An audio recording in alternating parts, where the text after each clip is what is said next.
네, 오늘 저녁에 주시는 말씀은 창세기입니다. 창세기 12장, 우리가 잘 아는 구절이에요. 창세기 12장 1절에서 9절까지입니다. 네, 우리 한 목소리로 같이 읽겠습니다. 여호와께서 아브라함에게 이르시되 너는 너의 고향과 친척과 아버지의 집을 떠나 내가 네게 보여줄 땅으로 가라. 내가 너로 큰 민족을 이루고 네게 복을 주어 내 이름을 창대하게 하리니 너는 복이 될지라. 너를 축복하는 자에게는 내가 복을 내리고 너를 저주하는 자에게는 내가 저주하리니 땅의 모든 족속이 너로 말미암아 복을 얻을 것이라 하신지라. 이에 아브라함이 여호와의 말씀을 따라갔고 롯도 그와 함께 갔으며 아브라함이 하란을 떠날 때에 75세였더라. 아브라함이 그의 아내 사레와 조카 롯과 하란에서 모은 모든 소유와 얻은 사람들을 이끌고 가나안 땅으로 가려고 떠나서 마침내 가나안 땅에 들어갔더라. 아브라함이 그 땅을 지나 세겜 땅 모래 상수리 나무에 이르니 그때 가나안 사람이 그 땅에 거주하였더라. 여호와께서 아브라함에게 나타나 이르시되 내가 이 땅을 네 자손에게 주리라 하신지라. 자기에게 나타나신 여호와께 그가 그곳에서 제단을 쌓고 거기서 베델 동쪽 산으로 옮겨 장막을 치니 서쪽은 베델이요 동쪽은 아이라. 그가 그곳에서 여호와께 제단을 쌓고 여호와의 이름을 부르더니 점점 남방으로 옮겨갔더라. 아멘. 모든 일에는 첫걸음이 있습니다. 걸음마하는 아이의 첫걸음도 있고요. 또 차를 출고하면은 첫 1km를 달리는 기록이 또 계기판에 나오기도 하지요. 복음의 역사의 첫걸음은 무엇일까요? 우리가 복음 하면서 사람들에게 복음을 전하는데 그 복음에도 첫걸음이 있습니다. 그 복음의 첫걸음을 오늘 말씀 안에서 발견할 수가 있어요. 이 말씀을 신약에서 인용한 곳이 있거든요. 갈라디아서를 한번 가보겠습니다. 갈라디아서 3장에 거기 복음의 첫걸음이 기록이 되어 있습니다. 갈라디아서 3장 8절과 9절이죠. 자, 같이 읽어보겠습니다. 시작. 또 하나님이 이방을 믿음으로 말미암아 의로 정하실 것을 성경이 미리 알고 먼저 아브라함에게 복음을 전하되 모든 이방인이 너로 말미암아 복을 받으리라 하였느니라. 그러므로 믿음으로 말미암는 자는 믿음이 있는 아브라함과 함께 복을 받느니라. 이방이 믿음으로 말미암아, 이방이 우리를 포함하는 거죠.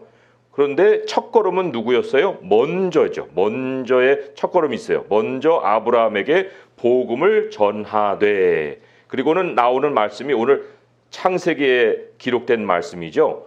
복음을 전하되 모든 이방이 너로 말미암아 복을 받으리라 하였느니라. 이 요약이죠. 요약인데 또 길게는 오늘 말씀에 잘 묘사가 되어 나옵니다. 이 4000년 전이에요. 오늘날로부터 4000년 전에 복음의 첫걸음이 아브라함을 통해서 떼어졌다는 거죠. 참 이 4000년 전에 복음을 만난다는 거 이건 굉장한 사건입니다. 우리가 거꾸로 아브라함이 어느 정도로 복음을 내다보고 복음을 믿었을까? 우리는 이제 복음 하면은 예수 그리스도를 만나는 것으로 알고 있잖아요. 그러면 아브라함은 예수님과는 상관이 없는 시대에 살았는데 어떻게 그가 복음을 들었다고 성경은 이야기할까? 이런 이제 궁금함이 있습니다. 그런데 거기에 대해서도 예수님이 직접 이런 말씀을 해주셨어요. 요한복음 8장으로 한번 가볼까요? 요한복음 8장 56절, 요한복음 8장 56절에 이렇게 주님이 말씀을 하셨습니다. 요한복음 8장 56절 같이 한번 또 읽어보겠습니다. 시작. 너희 조상 아브라함은 나의 때 볼 것을 즐거워하다가 보고 기뻐하였느니라. 복음을 들었는데 아브라함에게 하나님 복음을 전하셨는데 그 내용도 그리스도였다는 거예요. 예수 그리스도. 너희 조상 아브라함은 나의 때, 예수 그리스도의 때를 볼 것을 즐거워하다가 보았다. 보고 기뻐하였다. 이런 말씀을 하는 거죠. 그러니 아브라함 처음 첫걸음에서부터 예수님이 계셨는데 그 이후에 하나님의 백성들은 그리스도를 모르고 살았겠어요? 아니죠. 그 이후에 모든 참된 하나님의 백성은 그리스도의 때를 바라보고 산 거예요. 물론 이제 그들은 멀리서 보고 환영을 한 거죠. 가까이서 보고 환영한 것이 아니라 멀리서 보고 환영하고 그의 때를 향해서 계속해서 이제 점차적으로 가까워져 가고 있었고, 우리는 이제 이미 오신 예수님을 알고 믿고 있는 거예요. 그런데 우리하고 그들의 공통점이 있어요. 무엇이냐? 우리도요, 다시 오실 예수님에 대해서는 멀리서 바라보고 환영을 하며 살아가고 있습니다. 멀리서 보고 우리 예수님이 다시 오실 거야 라는 그 복음의 완성을 우리도 기대하고 살고 있다는 거예요. 그러니까 아브라함은 예수님의 초림 때를 바라보았고, 그렇지만 예수님을 모르고서 바라본 게 아니라 예수님을 알고서 복음을 아브라함에게 전했으니까 그 아브라함이 약속을 통해서 예수님이 오실 것을 바라보고 또 보고 기뻐했다는 거. 이 보고 기뻐했다는 거는 우리가 다시 오실 예수님을 기뻐하잖아요. 그런데 예수님에 대해서 기쁨을 가질 수 있는 것은 다시 오실이 아니고 다시 오신 예수님을 요한계시록에서 만나요. 그 예수님이 이제 하나님의 나라를 완성해가는 그 사역을 요한계시록에 아주 잘 묘사해주고 있습니다. 다시 오실 예수님에 대해서도 신약 성경이 소개를 하지만 우리는 다시 오신 예수님도 성경에서 보는 거예요. 계시를 통해서 그 예수님이 땅을 심판하시고 하나님의 나라를 완성하실 것을 본다는 거예요. 그러니까 아브라함도 보고 기뻐했다라는 것은 말씀 안에서 하나님이 계시해 주시는 그 말씀을 통해서 예수님을 만나고 우리 예수님을 보아서 믿음으로 기쁨을 가졌다라는 뜻을 가지고 있습니다. 그래서 이 계시라는 게 얼마나 중요한지 몰라요.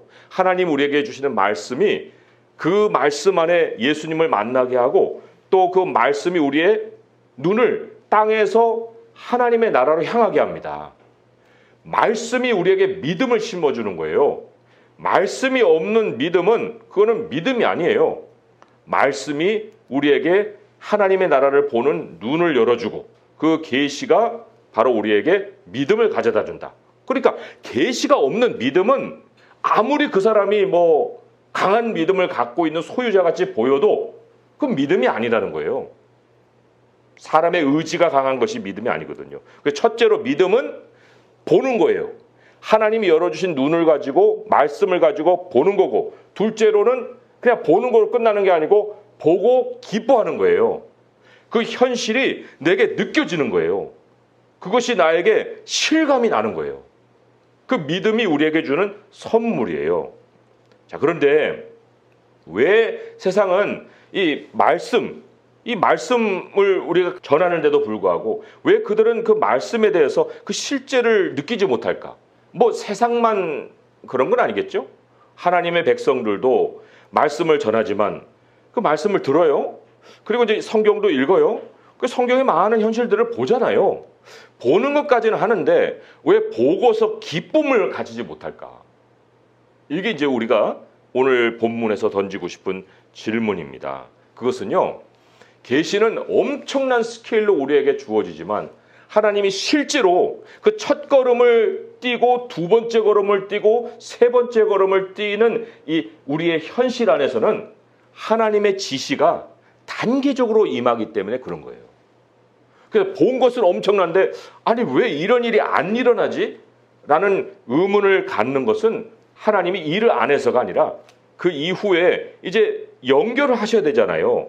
오늘의 나와 그 큰 그림의 하나님의 그 계획과 연결을 해야 되는데 아브라함은 지금 4,000년 전 사람인데 그 4,000년 사람이 훅 움직여 갖고 오늘날에 우리 앞에서 나타날 수 있어요? 아니에요. 그는 그의 시대를 살아야 돼요.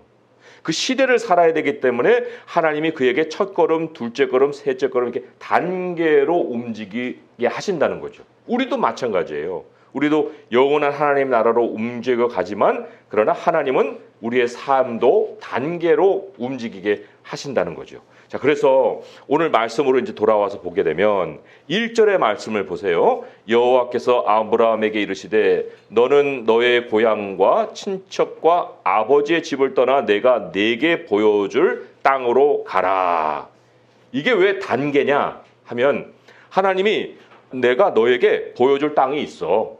거기로 가라고 지시는 하셨는데, 그런데 히브리서의 말씀을 보게 되면 아브라함에게 갈 바를 알려주지 않으셨다는 거예요. 갈 바라는 것은 향해야 되는 목적지잖아요. 하나님, 그럼 저 어디로 갈까요? 첫 단계는 너가 어디로 가는 것을 아는 게 아니라 그 땅을 떠나는 거다. 너의 고향도 너의 친척도 아버지의 집도 떠나라. 떠나는 거는 결국 첫걸음을 띄는 거고 어디로 향하는 거잖아요. 내가 동으로 향할지 남으로 향할지 북으로 향할지 이거는 몰라요. 그런데 자기 아버지가 이미 그 걸음을 시작을 했어요. 물론 계시로 걸음을 시작한 것이 아니라 바벨탑 이 사건 이후로 사람들이 흩어지는 중에 이 데라도 자기 가족을 가지고 흩어지는 이런 상황에 그는 서쪽으로 가려고 하는 방향을 정했거든요. 그러니까 아브라함은 몰라요, 어디로 가는지. 하지만 이미 시작된 그 길을 그냥 이어서 가야 되겠다라는 생각을 가지고 서쪽으로 움직인 거예요. 그거 정도는 이제 자기가 판단해서 움직인 거지만 아무튼 하나님은 아브라함에게 어디로 가라라는 말까지 해주시지는 않고 떠나라, 여기를 떠나라 이런 말씀을 하신 거죠. 히브리서 11장 8절의 말씀을 제가 그대로 인용해서 읽어드리면 이렇습니다. 믿음으로 아브라함은 부르심을 받았을 때 순종하여 장래 유업으로 받을 땅에 나아갈새 갈 바를 알지 못하고 나갔다. 이게 단계라는 거예요. 하나님이 우리를 움직여 가시는 단계, 하나님의 계시의 단계 이런 거죠. 자, 그런데 아브라함은요 굉장히 충성된 사람인 것이 계시가 요만큼 주어지잖아요. 그러면 요만큼 주어진 계시만큼은 온전히 순종을 했다는 거예요. 큰 계시를 받는 게 중요한 게 아니고요. 하나님은 우리가 할 수 있는 만큼의 말씀을 주십니다. 그 약속을 주시는 거예요. 우리를 아시니까. 그래서 그 말씀을 주었을 때 과연 그 말씀을 받은 우리가 그 분량만큼 다 순종을 하는지 아니하는지를 또 보시거든요. 근데 하나님께서는 이 믿음을 아브라함에게 그가 그 분량대로 가질 수 있도록 그 분량만큼의 그 명령을 주신 거죠. 그렇다고 그 단계만 아브라함에게 말씀하셨는가? 그렇지는 않아요. 하나님이 아브라함에게 보여주신 그 큰 목적지, 그거는 사실 장소가 아니에요. 아브라함에게 보여준 큰 목적지는 큰 민족입니다. 우리의 용어로 바꾸자면 하나님의 나라예요. 하나님의 나라. 이게 우리의 마지막 목적지거든요. 근데 아브라함에게도 너로 큰 민족을 이루게 해주겠다. 이게 하나님의 나라예요. 하나님이 아브라함으로 첫걸음을 떼게 해주셨는데 거기에는 단계가 있지만 그러나 마지막 목적지만큼은 분명하게 가르쳐 주신 거예요. 너는 하나님의 나라로 가야 하느니라. 그리고 이제 그 중간에 모든 여정은 하나님이 연결해 가실 거니까 하나님이 그 인생을 보장해 주시는 거예요. 참 이게 우리가 하나님을 향해서 절대적인 신뢰를 가질 수 있는 약속이죠. 이게 모든 믿는 사람들의 인생 여정이에요. 우리도 예수님의 복음을 들었죠. 예수님의 복음을 듣고 지금 여정을 시작했잖아요. 그런데 하나님께서 우리로 어디를 향하게 하십니까? 똑같아요. 마태복음 6장 33절에 보면 그런즉 너희는 먼저 그의 나라와 그의 의를 구하라. 그리하면 이 모든 것을 너희에게 더하시리라. 이 구하라라는 것이 향하여라 그런 얘기예요. Seeking after. 그걸 막 더듬어서 찾아라 그런 얘기거든요.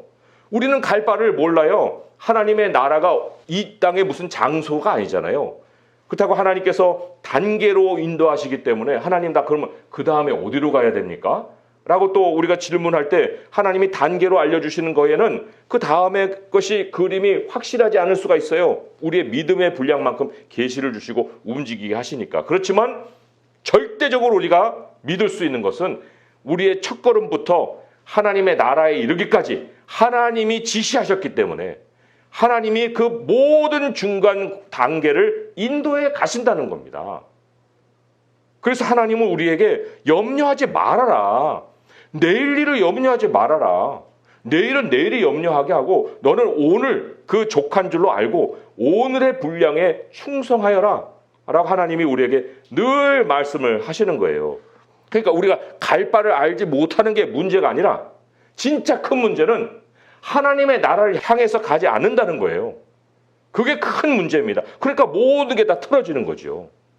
이게 다 연결이 되려면 그 마지막 목표하고 우리가 이렇게 연결시켜야만 거기에서 모든 일들이 다 합력해지는데, 아니 마지막을 잃어버리고 하나님 나라를 먼저 두지 않고 다른 걸 먼저 딱 두면은 이게 연결되겠어요? 아니죠. 하나님의 나라라는 것이 구체적으로는 하나님이 내게 주신 그리스도의 몸을 세워가게 하시고자 내게 맡겨주신 그 책임의 분량, 이거죠. 그것을 우리가 확실히 알고 살아갈 때 나머지 모든 것은 하나님이 책임져 주시는데, 오늘 그 책임져 주시는 하나님의 보장책이 이렇게 약속이 되어 있습니다.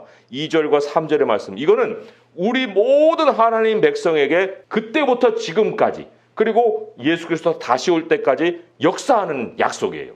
2절과 3절의 말씀 같이 읽어보겠습니다. 시작. 내가 너로 큰 민족을 이루고 네게 복을 주어 내 이름을 창대하게 하리니 너는 복이 될지라. 너를 축복하는 자에게는 내가 복을 내리고 너를 저주하는 자에게는 내가 저주하리니 땅의 모든 족속이 너로 말미암아 복을 얻을 것이라 하신지라. 핵심은 뭐예요? 너는 복이 된다. 너는 복이 된다고요. 너는 복이 된다. 하나님의 나라로 가는 사람은 구걸하지 않는다는 거예요. 누구에게 가가지고 좀 돈 좀 빌리고 뭐 궁색한 얘기하고 그렇게 하지 않겠다는 것이죠. 하나님의 의지예요. 너는 복이 될 것이다. 축복이 된다. 그리고 오히려 너를 축복하는 자를 내가 축복하고 너를 저주하는 자를 내가 저주한다. 모든 민족이 너로 말미암아서 복을 얻는다. 세상에 기대고 살 것이 아니고 세상이 너를 기대고 살 것이다. 이 약속이에요. 이게 우리 모든 여정을 책임져 주시는 하나님의 보장책입니다. 신명기 28장이 하나님이 우리에게 주시는 복과 저주에 대한 상반된 그 말씀이 기록이 되어 있잖아요. 거기에서 하나님이 복을 주겠다라고 하신 그 말씀 안에 여기에 해당되는 것이 이렇게 나오죠. 신명기 28장 12절의 말씀에 여호와께서 너를 위하여 하늘의 아름다운 보고를 여시사 네 땅에 때를 따라 비를 내리시고 네 손으로 하는 모든 일에 복을 주시리니 네가 많은 민족에게 꾸어줄지라도 너는 꾸이지 않을 것이다. 넌 꾸지 않는다. 꾸어줄지언정 너는 꾸지 않아.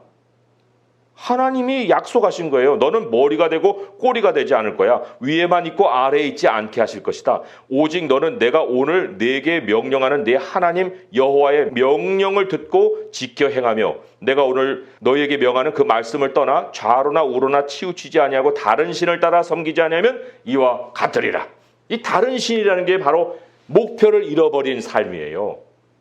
이것도 만지고 저것도 만지고 하나님 나라 먼저 두라고 했는데 그렇지 않고 다른 것을 자꾸만 바라보고 할 때에는 결국은 꼬리가 된다는 거예요. 아래로 내려간다는 거예요. 하나님의 공급이 끊겨진다는 거예요. 그러나 그렇지 않을 경우에는 하나님이 반드시 복을 주게 하실 것이다. 우리 많은 사람들은요, 사실 내일을 알고 싶어 해요. 자기 미래를 알고 싶어 해요. 그거를 보장으로 삼고 싶어 해요. 그래서 미래를 알아서 남들보다 조금은 더 나은 삶, 그리고 남들보다 좀 앞선 삶, 그래서 또 좀 뭐 부자도 되고 성공도 하고 그러고 싶어 해요. 그런데 계시가 아니면요, 어떤 미래를 알아도 거기다 믿음을 못 둔다니까요. 그 보장이 안 되는 거예요. 그러니까 보장이 안 되는 미래를 알았어요. 뭐 누가 뭐 점을 쳐서 뭔가 이렇게 미래를 알려줬어요. 근데 그게 진짜인지 아닌지 그거 어떻게 알아요? 모르잖아요, 사람들은. 그러니까 매번 그걸 가지고 그렇게 된다고 그랬는데 왜 이렇게 안 되지? 마음만 복잡해지는 거예요. 오늘도 누리지 못하고 내일도 확신하지 못하고 뭐 되는 게 없는 거예요. 그러니까 미래를 아는 것이 우리를 성공으로 끌어가는 것이 아니라는 거예요. 미래를 아는 것이 오히려 우리의 마음을 더 싱숭생숭하게 할 수가 있다. 그러니까 하나님이 주신 계시가 비록 단계로 주어지더라도 그 단계적인 계시가 결국 우리가 채워갈 수 있는 분량이고, 그리고 그 분량을 따라 한 걸음 한 걸음을 걸어가게 되면 그 미래는 확실하게 하나님이 보장을 해주신다라고 말씀을 하시는 거예요. 자, 오늘 말씀의 두 번째 단계가 이렇게 나오죠. 6절과 7절의 말씀 한번 읽어볼까요? 시작. 아브라함이 그 땅을 지나 세겜 땅 모래 상수리 나무에 이르렀을 때 그때 가나안 사람이 그 땅에 거주하였더라. 여호와께서 아브라함에게 나타나 이르시되 내가 이 땅을 네 자손에게 주리라 하신지라. 거기까지예요. 이 땅을 그때까지 이 말씀이 임할 때까지는 이 가나안에 오긴 했는데 내가 이제 어디를 더 가야 되나? 뭐 이런 생각을 했을 거예요. 근데 하나님이 나타나시는 거예요. 그리고는 말씀하시기를 아브라함아, 내가 이 땅을 내 자손에게 줄 거야. 이 땅이다, 이 땅. 아마 아브라함은 엄청난 기쁨에 여기에 느꼈을 거예요. 기쁨을 느꼈어요. 아, 이제 하나님이 내게 이 땅을 주시는 거구나. 삶의 중심을 둘 수 있는 자리가 잡힌 거예요. 참 얼마나 놀라운 순간입니까? 그 하나님이 아브라함을 인도하실 때 처음에 아브라함은 순종했죠. 4절에 이에 아브라함이 여호와의 말씀을 따라갔고 또 롯도 그와 함께 가고 모든 것들을 이제 같이 가지고 갔는데 75세예요. 이 75세 큰 걸음을 뛰게 하셨죠. 사실 하나님이 우리를 부르실 때 믿음은요, 굉장히 큰 걸음으로 하나님이 인도하십니다. 왜요? 세상과 그만큼 가까이 살았기 때문에 멀어져야 되거든요. 그래서 믿음을 처음 가질 때는 하나님의 요구가 매우 커요. 믿음을 요구하실 때 어린 믿음임에도 불구하고 매우 큽니다. 큰 걸음을 한 걸음 딱 뛰게 하시죠. 그 75세에 그 아브라함이 그 걸음을 뛰었는데, 그런데 보세요. 우리 사람의 삶이라는 게 젊었을 때는 뭐 이것도 하고 저것도 하고 뭐 이거 잘 안 돼도 뭐 그렇게 뭐 세월이 아직 남아 있으니까 라는 생각을 하면서 뭐 이렇게 무겁게 생각하지 않잖아요. 그런데 하나님이 우리의 인생도 쇠해지 가는 걸 아세요. 그래서 하나님이 단계로 우리를 움직이실 때 처음에는 큰 걸음을 떼게 하시지만 그것이 구체화되는 거 아니에요? 아, 단계라는 건 구체화되는 거잖아요. 그래서 점점 하나님과 동행하면 동행할수록 우리들의 삶의 자리를 갖게 돼요. 이게 아브라함의 이야기에서 우리가 확인을 해볼 수 있는 거예요. 여기 아브라함이 거기서 이제 제단을 쌓고 예배를 드리잖아요. 하나님이 우리를 순종하게 하실 때가 있고 또 하나님께서 우리로 늘 같은 자리에서 예배드리게 하시는 때가 있어요. 이 아브라함이 지금 예배드린 이 자리는요, 한 번 드리고 만 자리가 아니에요. 이후에 이삭도 야곱도 이 자리에 찾아와서 계속 예배를 드리는 일들이 사건이 벌어집니다. 자, 이 중심지가 이제 잡힌 이후에 아브라함이 움직여요.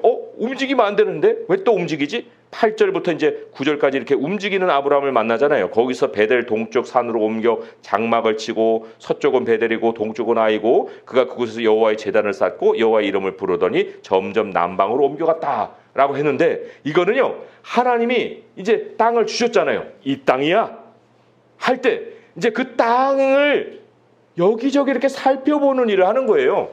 굉장히 구체적인 게 된 거죠. 여기까지는 갈 바를 알지 못하고 왔다가 이제 하나님이 이 땅이다 라고 했을 때 아브라함이 이제 여기도 보고 저기도 보고 이렇게 보고 그러잖아요. 우리도 교회를 여기다 세웠을 때 이 동네가 어떤 동네지? 하고 이렇게 뭐 저쪽에도 한번 걸어가 보고 저쪽에도 걸어가 보고 쭉 살피잖아요. 우리가 이사를 할 때도 이 지역이 어떻게 생긴 곳이야? 하고 이렇게 여기저기 이렇게 가게도 들려보고 사람들도 만나보고 그러잖아요. 아브라함이 지금 그 일을 하는 거예요. 그렇지만 여기에서 한 가지 특징은 뭐예요? 가는 곳마다 제단을 쌓았다는 거예요. 하나님이 내게 주신 기업의 자리에 하나님을 온전히 모시는 그 예배의 삶을 심고 하나씩 자기 자리를 굳혀가는 이 아브라함을 우리는 여기서 만날 수가 있습니다.